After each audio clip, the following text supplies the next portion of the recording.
15.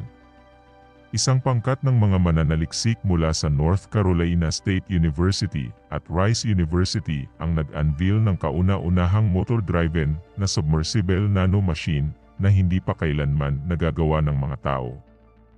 Ang molecular nanotechnology ay ang ideya ng pagbuo ng mga device o machine sa isang molecular scale.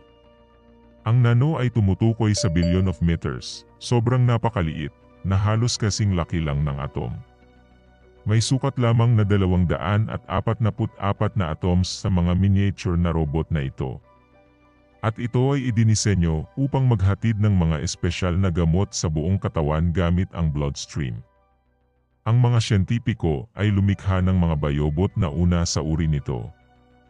Ang maliliit na biohybrid semi-bot na ito ay may kakayahang maglagay ng malapot na material sa ating mga katawan. Kumuha sila ng mga